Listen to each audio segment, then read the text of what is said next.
Shalom Bapak Ibu Saudara yang dikasihi oleh Tuhan kita Yesus Kristus.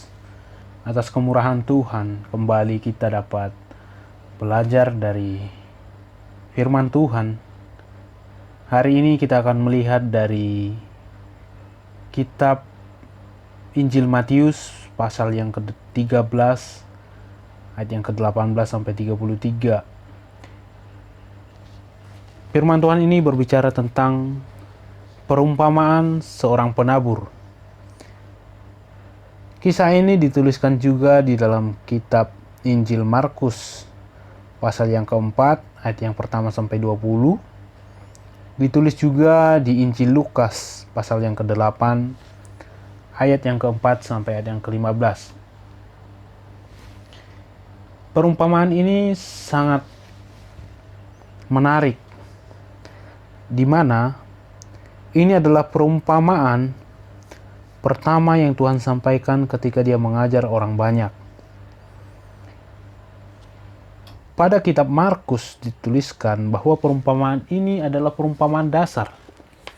Karena dengan jelas dituliskan dalam Markus pasal 4 ayat ke-13, Tuhan mengatakan kepada murid-muridnya, "Tidakkah kamu mengerti perumpamaan ini?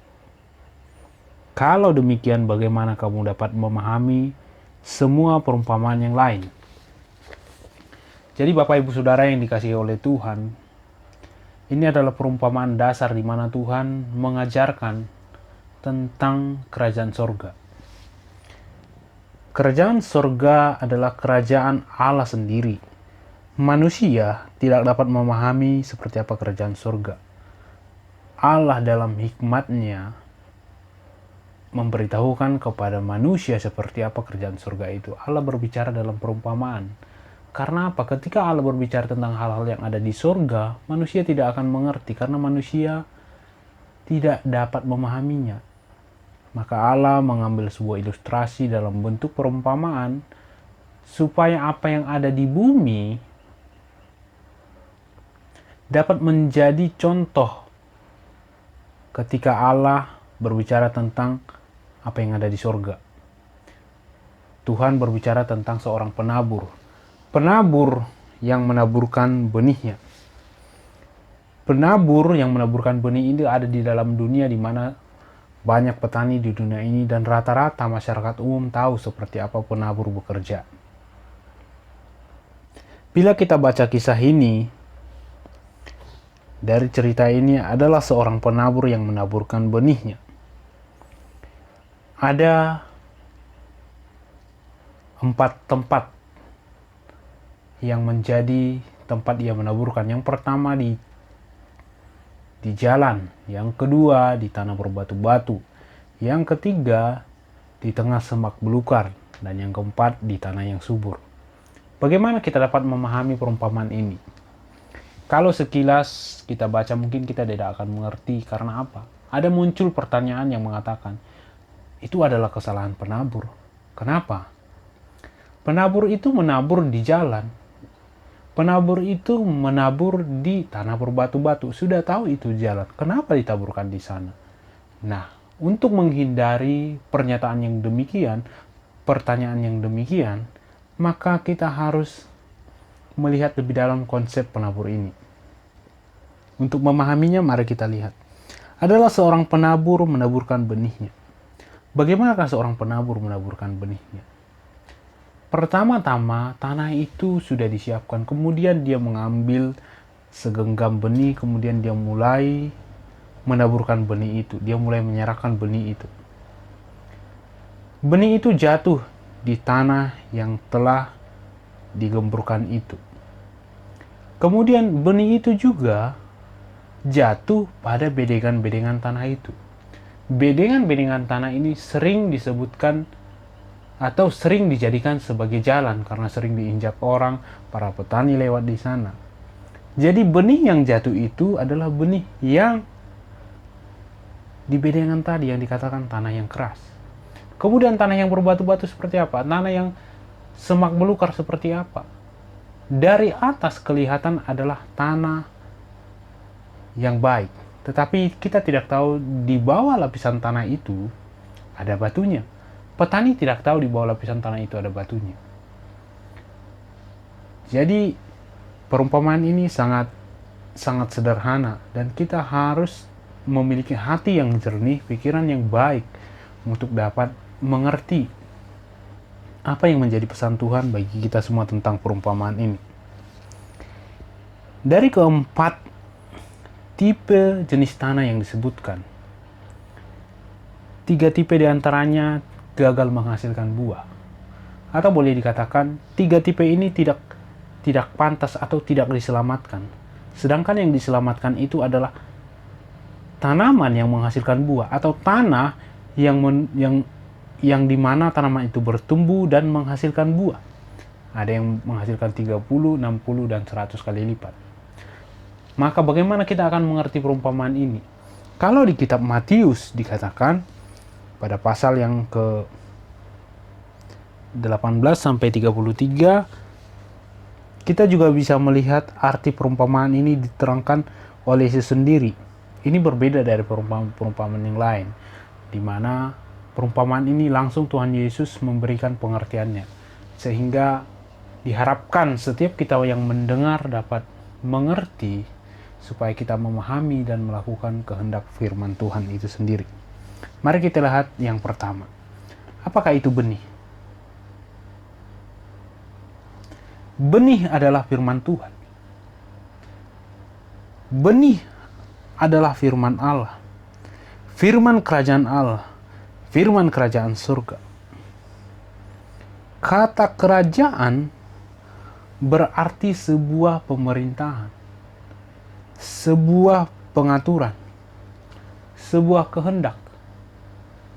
Misalnya kita tinggal di sebuah kerajaan Malaysia. Kita ada di bawah naungan pemerintahan Malaysia. Kita tinggal di bawah aturan undang-undang yang ada di sana. Kita tinggal di Indonesia, maka peraturan yang berlaku adalah peraturan perundang-undangan yang ada di negara Indonesia. Dan benih ini adalah firman Allah, firman kerajaan surga. Berarti di sana ada aturan Allah. Di sana ada kehendak Allah. Seperti doa Bapa kami menyebutkan, jadilah, datanglah kerajaanmu, jadilah kehendakmu. Jadi, apakah yang kita beritakan kepada orang lain adalah kita memberitakan kerajaan surga. Menabur benih adalah seperti memberitakan kerajaan surga. Jadi pekabaran Injil adalah menaburkan benih. Setiap orang yang mengabarkan Injil adalah orang yang menaburkan benih. Benih itu adalah firman tentang kerajaan surga. Apa itu maksudnya? Pesan yang berisi sebuah panggilan kepada setiap orang untuk menyerahkan kehidupannya kepada Allah. Jadi pekabaran Injil adalah, saya ulangi, pesan yang berisi suatu panggilan kepada setiap orang untuk menyerahkan hidupnya kepada Allah.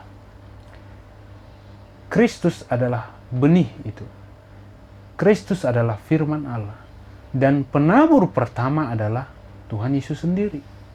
Kemudian setiap orang yang mengabarkan Injil adalah disebut juga penabur benih.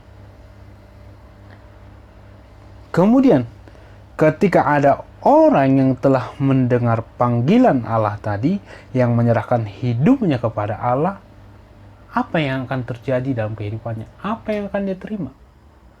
Tuhan berkata, ketika orang itu mau memberikan hidupnya kepada Allah dan menjadikan Allah penguasa tunggal dalam hidupnya, akan ada damai dan sukacita di dalam hatinya.